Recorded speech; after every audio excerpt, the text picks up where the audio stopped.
Hello everybody, welcome to Car Talk. And before I start, please everyone like, subscribe, comment, and share. Today I'm making this video, basically just to describe really what's basically the 6 main type of tires for a vehicle. I mean, it's more, well, it divides into more categories, and really the 3 in the middle that I'm explaining are one type, but these are the 6 most commonly, I would say, commonly used tires on cars you will see every day by day. And furthermore, I'm going on to explain why, how drag radials and very, very, very smooth tires with no tread seem to have a lot of traction. The type of tire that I'm going to talk about is mudding / off-road tires.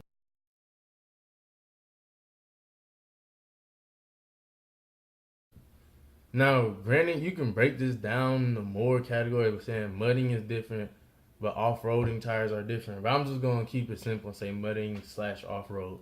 And those tires, as you can see in the picture, have very, very, very like deep tread, larger, a large aspect ratio, and things like that. Of course, these tires you can drive on them if you want day by day, but it's when you're going off-roading, driving in dirt, sand, things of that nature. The second tire I'm going to talk about, which I said these 3 tires right here really can just be categorized in the category of just daily driving. But the first one I'm going to talk about, well, the second, but the first out of this category is winter tires. Winter tires are made to be driven in winter and largely made for ice and snow. And a lot of the times, well, sometimes they're directional, sometimes they're non-directional, but they're good for use in colder temperatures, ice and snow and things of that nature. The second one is your average all-season non-directional tire.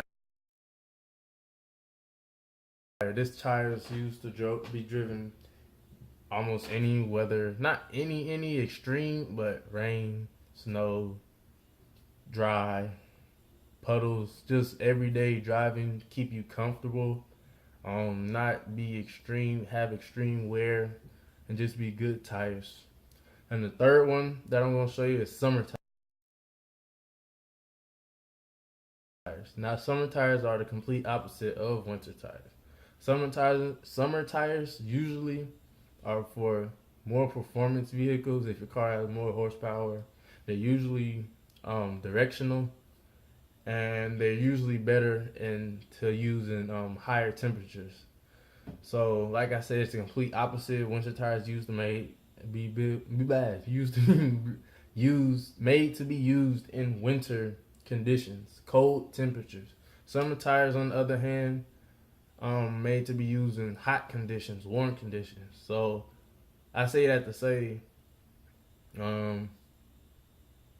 summer tires, sometimes if you drive it, like I said, any of these tires you can drive anytime. Sometimes if you have a summer tire in the fall and winter, you may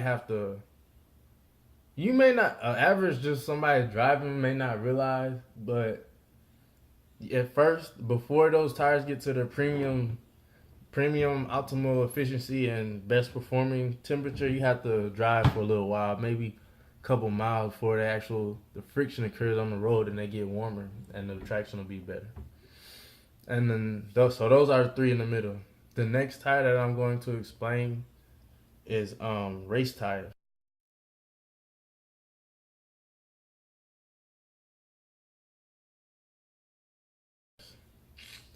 And really, I guess both of these last 2 are considered race tires, but it's kind of 2 different types. I want to explain these 2 for 2 different reasons. Now, I'm going to say this. Race tires, as the first picture I'm showing you, or the first picture of race tires, is that race tires usually don't have that much tread. Almost always directional. And the aspect ratio, the ratio from the distance from the outer edge of the rim, your wheel, to the actual tread of the tire, it's usually very, very narrow. Think about this, or keep this in mind, I should say. And the next is actual, I don't know if this is like the professional name, but drag radials. Now, drag radials usually have zero tread. They're smooth, like smooth, smooth. And the aspect ratio on drag radials are large. It's way, way larger than like a track use tire. This is usually for drag strips. But as you can see, especially compared from mudding off-road tires as it goes down the line, those have a lot of tread, a lot of meat that people like to call it. These tires have nothing, or almost nothing at all. Now,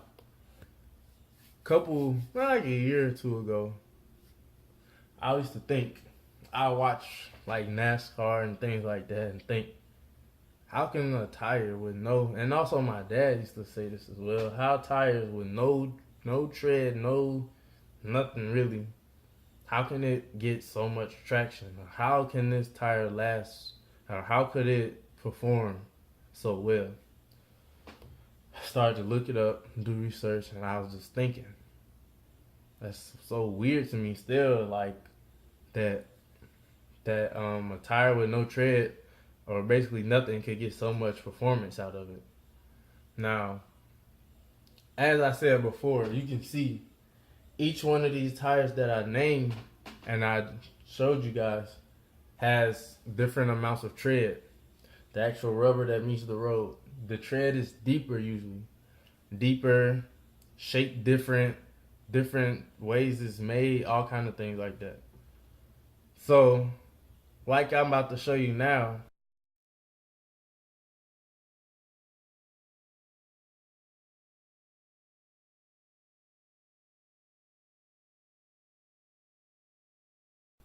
the difference in between these rows is what? There's holes in it. There's puddles, there's water, there's things of that nature. So this is the best way I can explain it. It's like a puzzle. If I put my hands like this, they perfectly go together. If I put my hands like this, they're not gonna go together. Or even as a better method to explain something, I can take this bottle right here and I can undo the top. I can take another bottle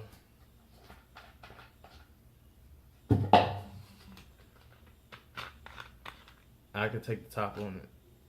Although this is a different top, it go on, but it's not the proper top for this. Vice versa. I can put this top on this one. It's not the best fit. It's not the perfect top for this, but it works. Well, with that being said, an off-road, a mudding tire has a lot of tread because that terrain, that ground you're traveling on needs a tire that can go in between those spaces, that can hug into those rocks, that dirt, that debris, and it can get traction and go through it. Make your car go. Same thing as a winter tire in snow. The creators build it so when you're driving, that snow, that ice, that water will be channeled through the tire so you can get the best traction. Same goes with regular all-season tires. Same goes for summer tires, and it goes down the line. But as you can see on a track, the difference between a track and a drag strip compared to a street, a mountain, a terrain, sand, track is smooth. Just like I said with the tires, they're smooth. The track is smooth. There you go. If you have both of them smooth to smooth, that provides the optimal, condition and optimal, just the best combination to have to get that premium traction. Because if you have off-road tires and you drive on a smooth surface, you don't necessarily need all those grooves and holes and things, because there's nothing on the track that's gonna need that extra hugging factor, that extra gripping factor. On the track, it's smooth. So a tire that's perfectly smooth, that looks like you will just slip and slide and go everywhere, that would be the complete opposite case, because when they both contact, it's like a perfect puzzle fitting together, making your car, when you press the gas, you're gonna go. You're gonna go. You're gonna get traction. You're gonna get acceleration. And like I said, when you narrow it down to basically these two racing tires, a real track tire or a racing track tire, the aspect ratio is very, very narrow. And on a drag radial is big. Now both have little traction, and that's both good for a track or a drag strip. But thinking about this is even furthermore that when you're on a regular road, that cushioning basically from the aspect ratio is gonna help you ride smooth. When you're going over puddles, you're going over holes and all those things. That cushioning is gonna help you ride comfortably and help your rim be protected. But when you're on a track or a drag strip, that aspect ratio doesn't need to be as big, because when you're driving, or more so on track, you just want to go. You don't have to worry about holes and things of that nature. It's like this almost helps additional pieces to the puzzle that's all coming in together that helps you ride fast, premium, get the most traction. But on a drag radial this larger, just I'm not gonna go into all the details, but basically a lot of cars on a drag strip have a lot more power than your average car that you just may see driving down the road. And for that reason, that's so wide. So when you press that gas all the way to the pedal, the power will actually go into the wheels, and that cushioning is almost to the point where it's soft that it will actually make the tire fold, and you won't slide as much, or you won't get wheel spin. You won't just be spinning tires like you will on a car with a small aspect ratio, because that hard small aspect ratio, you're just gonna spin. Although you have the best traction, but when you slam it down, it's not going to instantly connect like that. It's not going to grip, because it's so small. A narrow space is so firm. It's just going to go, and it's just going to go. Yeah, it's going to go, but go so fast it loses grip. But when it's wider, like on drag radials, it will absorb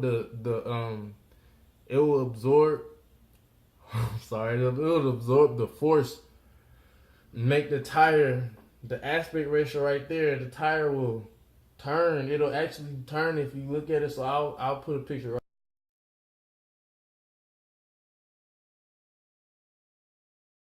right here. It'll turn to where the tire is taking all that pressure, and instead of just spinning so much, it'll replace it into the actual tread. So now you can go more smoothly. So, all in all, I know other people may be confused about this, because I was before. But like I said, best way to explain it, it's just like a puzzle. If you got rough terrain, rough ground, you're going to need something with tread in there in your tires to make it go for that terrain. And if you got a smooth, perfect road, as perfect as humans can make road, then you need a smooth tire, because that's going to be that puzzle piece. So I'm glad. I hope y'all like it. My video. Just please comment, subscribe, like, and share. Thanks, guys.